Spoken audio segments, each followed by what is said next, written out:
Buenas tardes, amigos de Cubanet. Como parte de la cobertura de la novena Cumbre de las Américas, seguimos entrevistando a diferentes personalidades que han venido a la cumbre y a eventos alternos. Esta vez estamos con Estuardo Ralón, que es relator para Derechos Humanos de Cuba en la Comisión Interamericana de Derechos Humanos. Y bueno, vamos a hablar porque él tiene justo bastante experiencia y conocimiento sobre lo que está pasando en la isla.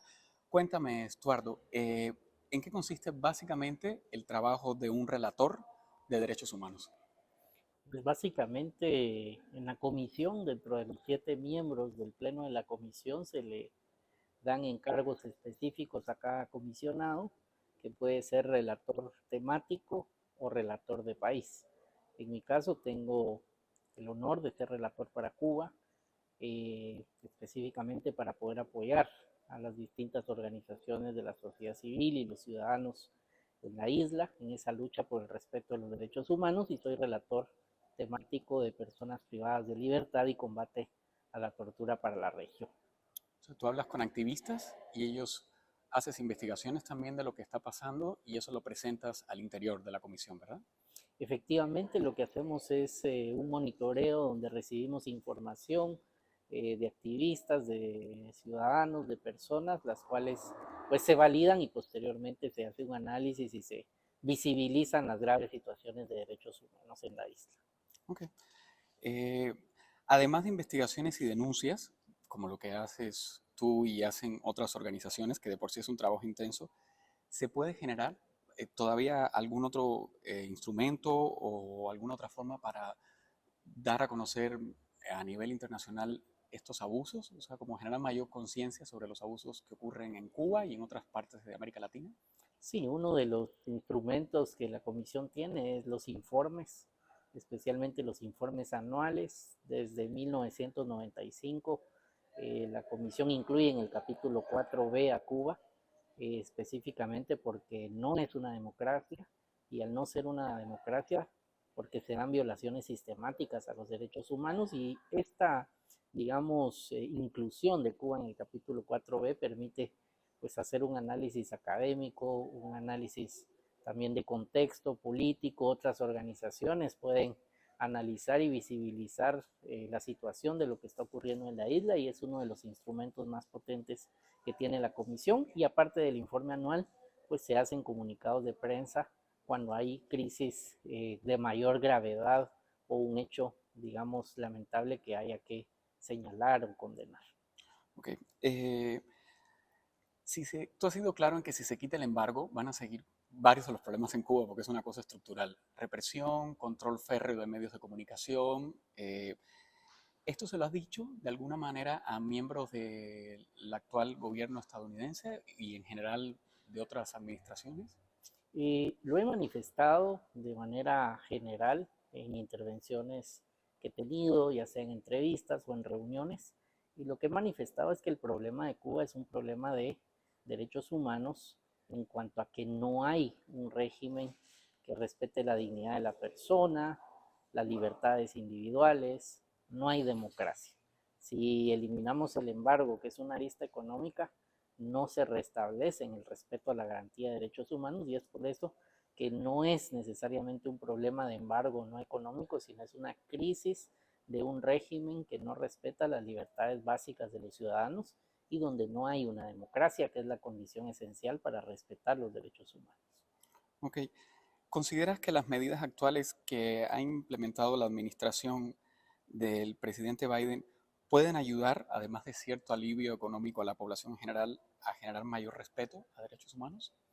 Creería que no necesariamente, porque, digamos, las medidas que se están tomando tienen una arista, digamos, económica, y no se habla de un restablecimiento, de que hay una apertura democrática, de que alguien que piense diferente al régimen lo pueda expresar sin que esté sujeto a una represión, de que alguien que tenga una postura política diferente pueda hacer, digamos, política partidaria fuera del partido único, que es el Partido Comunista que impera en la isla. Es decir, la crisis estructural de derechos humanos no pasa por un tema económico de lo que se vive en la isla, sino es de la esencia de un régimen que elimina las libertades inherentes a la persona. ¿Has tenido posibilidad de dialogar con funcionarios y representantes de organizaciones que piensan diametralmente lo opuesto a ti en cuanto a la represión en Cuba? He estado en algunas actividades académicas donde he percibido que muchas veces la discusión se centra únicamente en el embargo económico. Y ante eso, pues obviamente como comisionado yo he trasladado la posición institucional donde es más integral. El problema, como decía, es estructural, es de un régimen que limita cualquier posible respeto a los derechos humanos. Y entonces, obviamente son posiciones distintas, pero la Comisión Interamericana en sus distintos informes ha sido clara de que el problema no es en sí económico, sino es un problema estructural donde es necesario que pueda existir libertad, democracia, para luego respetar los derechos humanos. ¿Consideras que la lucha por el respeto a los derechos humanos en Cuba pierde impulso cuando Cuba, a pesar de los evidentes episodios de represión o la constante represión, forma parte del Consejo de Derechos Humanos de la ONU? Personalmente, quisiera manifestar que me parece que no es coherente, que no es consistente, que un Estado que no respeta las libertades básicas, que no, digamos, vive en democracia, pueda ser parte en cualquier organismo de un Consejo de Derechos Humanos, pues entendería que para ser parte de un organismo del Consejo de Derechos Humanos, pues debe ser un ejemplo de respeto de los mismos, situación que no se da en la isla. Okay. Como ser humano, ¿qué piensas y sientes al ver la situación en Cuba, más allá de tu papel como funcionario?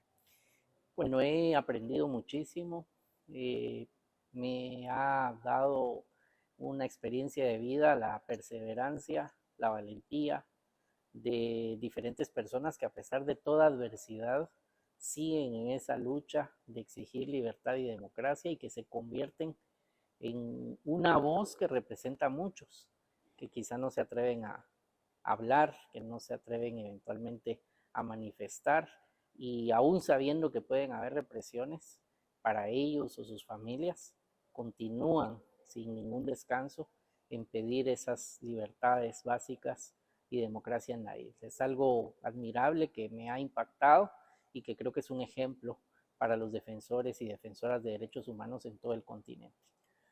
¿Qué sentiste al ver las imágenes de las protestas del 11J? Cuando vi las imágenes de las protestas del 11J, yo por un momento pensé que era el inicio de la caída de la dictadura. Eso fue lo que pensé.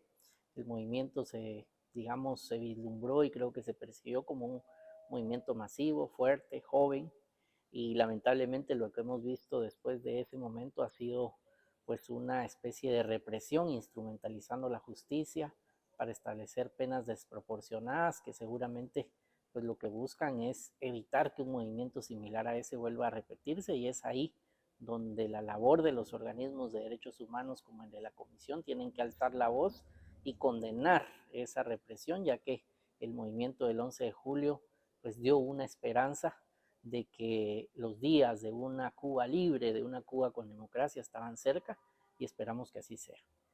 ¿Has estado alguna vez en Cuba?